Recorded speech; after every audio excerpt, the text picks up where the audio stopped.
ಬದುಕಿನಲ್ಲಿ ಕಂಗೆಟ್ಟವರು ಕೃಷ್ಣನ 8 ಉಪದೇಶ ಕೇಳಿ ಸಾಕು. ಶ್ರೀಕೃಷ್ಣ ದೇವರು ಮಾತ್ರವಲ್ಲ, ಆತ ನಮ್ಮೆಲ್ಲರ ಸ್ನೇಹಿತ.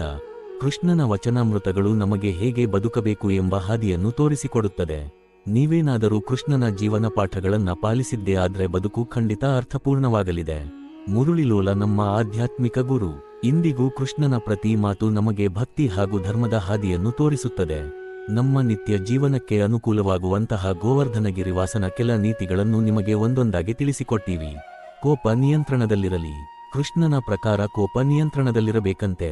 ಇಲ್ಲವಾದಲ್ಲಿ ನಮ್ಮ ಜೀವನ ಸರ್ವನಾಶವಾಗುವುದು ಖಂಡಿತ.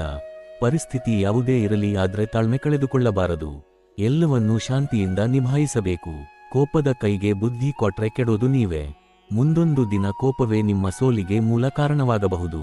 ಆದ್ದರಿಂದ ಶಾಂತಿಯನ್ನ ಕಾಪಾಡೋದು ತುಂಬಾನೇ ಮುಖ್ಯವಾಗುತ್ತದೆ. ತ್ಯಾಗದ ಮಹತ್ವ ತಿಳಿದುಕೊಳ್ಳಿ. ತ್ಯಾಗದ ಮಹತ್ವವನ್ನು ನಾವು ಮಹಾಭಾರತದಿಂದ ಕಲಿಯುತ್ತೇವೆ.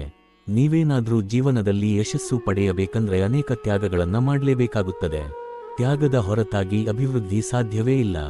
ನೀವು ಆರಾಮದಾಯಕ ಜೀವನ ನಡೆಸುತ್ತಾ ಸುರಕ್ಷಿತವಾಗಿದ್ದರೆ ಜೀವನದಲ್ಲಿ ಮುಂದೆ ಬರೋದು ತುಂಬಾನೇ ಕಷ್ಟ. ಯಶಸ್ಸು ಸುಖ ಸುಮ್ಮನೆ ಒಲಿಯೋದಿಲ್ಲ. ಪ್ರಾಮಾಣಿಕತೆ ಮತ್ತು ಮಾನವೀಯತೆಯನ್ನು ಅಳವಡಿಸಿಕೊಳ್ಳಿ. ಭಗವಾನ್ ಶ್ರೀಕೃಷ್ಣನಿಗೆ ಅನ್ನೋದು ಇರಲೇ ಇಲ್ಲ. ಕುರುಕ್ಷೇತ್ರ ಯುದ್ಧದಲ್ಲಿ ಅರ್ಜುನನಿಗೆ ಸಾರಥಿಯಾಗಿ ನಿಂತಿದ್ದು ನಿಜವಾಗ್ಲೂ ಕೃಷ್ಣನ ಸರಳತೆಯನ್ನು ತೋರಿಸುತ್ತದೆ. ಶ್ರೀಕೃಷ್ಣನಿಂದ ನಾವು ಪ್ರಾಮಾಣಿಕತೆ ಮತ್ತು ಮಾನವೀಯತಾ ಗುಣಗಳನ್ನು ಅಳವಡಿಸಿಕೊಳ್ಳಬೇಕು. ಪ್ರಾಮಾಣಿಕತೆಗೆ ಎಂದಿಗೂ ಸೋಲಿಲ್ಲ. ಎಂತಹದ್ದೇ ಕಷ್ಟ ಎದುರಾದ್ರೂ ಅಪ್ರಾಮಾಣಿಕರಾಗಿ ನಡೆದುಕೊಳ್ಳಬೇಡಿ. ಇದರ ಜೊತೆಗೆ ಜೀವನದಲ್ಲಿ ಮಾನವೀಯ ಗುಣಗಳನ್ನು ಬೆಳೆಸಿಕೊಳ್ಳಿ. ಸಿರಿಧಾನ್ಯದಿಂದ ರೋಸ್ಟೆಡ್ ದೋಸೆ ಮಾಡಿದ್ರೆ ಬಾಯಲ್ಲಿ ನೀರು ಬರುತ್ತೆ. ಶ್ರದ್ಧೆಯಿಂದ ಕೆಲಸ ಮಾಡಿ.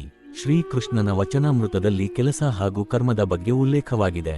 ಮನುಷ್ಯ ನಿಷ್ಕ್ರಿಯನಾಗಿರಬಾರದು, ಕೆಲಸದಲ್ಲಿ ಕ್ರಿಯಾಶೀಲತೆ ಇರಬೇಕು.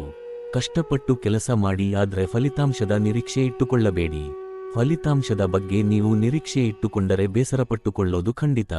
ಆದ್ದರಿಂದ ಶ್ರದ್ಧೆಯಿಂದ ಕೆಲಸ ಮಾಡಿ, ಫಲಾಫಲ ದೇವರಿಗೆ ಬಿಡಿ.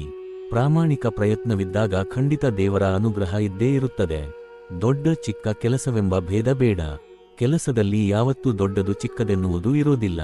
ಮುಖ್ಯ ವಿಚಾರ ಏನೆಂದರೆ ಕೊಟ್ಟ ಕೆಲಸವನ್ನು ನೀವು ಶ್ರದ್ಧೆಯಿಂದ ಮಾಡಬೇಕು ಅಷ್ಟೇ. ಯಾವಾಗ ಕೆಲಸವನ್ನು ನೀವು ಆಸಕ್ತಿಯಿಂದ ಮನಸ್ಸಿಟ್ಟು ಮಾಡುತ್ತೀರೋ ಅದಕ್ಕಿಂತ ಖುಷಿ ಮತ್ತೊಂದಿಲ್ಲ. ಶ್ರೀಕೃಷ್ಣನ ಜೀವನವನ್ನೇ ನೀವು ಉದಾಹರಣೆಯಾಗಿ ತೆಗೆದುಕೊಳ್ಳಿ. ಮನಸ್ಸು ಮಾಡಿದ್ದರೆ ಶ್ರೀಕೃಷ್ಣನಿಗೆ ಕುರುಕ್ಷೇತ್ರ ಯುದ್ಧ ಗೆಲ್ಲೋದು ದೊಡ್ಡ ವಿಚಾರವಾಗಿರಲಿಲ್ಲ. ಆದರೆ ಕೇವಲ ಒಬ್ಬ ಸಾರಥಿಯಾಗಿ ಕೃಷ್ಣನು ಅರ್ಜುನನ ರಥವನ್ನು ನಡೆಸುತ್ತಾನೆ. ಇದೇ ನಮ್ಮ ಜೀವನಕ್ಕೆ ದೊಡ್ಡ ಪಾಠ. ಕೆಲಸ ಯಾವುದಾದರೇನೂ ಆದರೆ ಅಲ್ಲಿ ಆಸಕ್ತಿ, ನಿಷ್ಠೆಯೇ ಮುಖ್ಯವಾಗುತ್ತದೆ. ಆಗುವುದೆಲ್ಲ ಒಳ್ಳೆಯದಕ್ಕೆ. ಜೀವನದಲ್ಲಿ ಏನೇ ಆದರೂ ನಾವು ಕುಗ್ಗಬಾರದು, ಏಕೆಂದರೆ ಆಗುವುದೆಲ್ಲ ಒಳ್ಳೆಯದಕ್ಕೆ ಎಂದು ಶ್ರೀಕೃಷ್ಣ ಹೇಳಿದ್ದಾನೆ. ಏನೇ ಆದರೂ ಅದರ ಹಿಂದೆ ಒಂದು ಕಾರಣ ಇದ್ದೇ ಇರುತ್ತದೆ. ದೇವರು ಒಂದು ಪರಮೋಚ್ಚ ಶಕ್ತಿ, ನಾವೆಲ್ಲರೂ ಅವನ ಮಕ್ಕಳು. ಕೆಲವೊಂದು ಬಾರಿ ನಮ್ಮ ನಿಯಂತ್ರಣಕ್ಕೆ ಸಿಗದೆ ಎಲ್ಲವೂ ನಡೆದು ಹೋಗುತ್ತದೆ. ಆದರೆ ಅದಕ್ಕಾಗಿ ದುಃಖಿಸದೆ ಆ ಪರಿಸ್ಥಿತಿಯನ್ನು ಸ್ವೀಕರಿಸಿ ಮುನ್ನಡೆಯಬೇಕು. ಭವಿಷ್ಯದ ಚಿಂತೆ ಬೇಡ. ಹೌದು, ಇದು ಕೂಡ ಒಂದು ಅದ್ಭುತವಾದ ಜೀವನ ಪಾಠ. ಶ್ರೀಕೃಷ್ಣನ ಪ್ರಕಾರ ನಾವು ಈ ಕ್ಷಣವನ್ನ ಬದುಕಬೇಕು, ನಾಳೆಯ ಚಿಂತೆ ನಮಗೆ ಬೇಡ. ನಿನಗೆ ಸಿಕ್ಕ ಈ ಕ್ಷಣವನ್ನು ಅರ್ಥಪೂರ್ಣವಾಗಿ ಕಳೆಯಬೇಕು.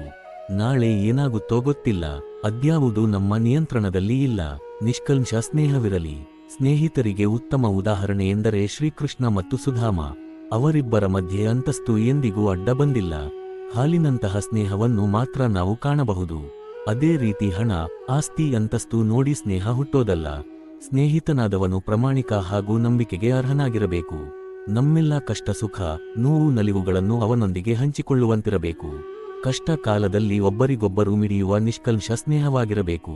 ಇಲ್ಲಿವರೆಗೂ ನಿಮ್ಮ ಜೀವನದಲ್ಲಿ ಏನೇ ಆಗಿರಬಹುದು, ಆದರೆ ಇನ್ನು ಮುಂದಾದರೂ ಕೃಷ್ಣನ ಮೌಲ್ಯಯುತ ಬೋಧನೆಗಳನ್ನ ಜೀವನದಲ್ಲಿ ಅಳವಡಿಸಿಕೊಂಡರೆ ಉತ್ತಮ.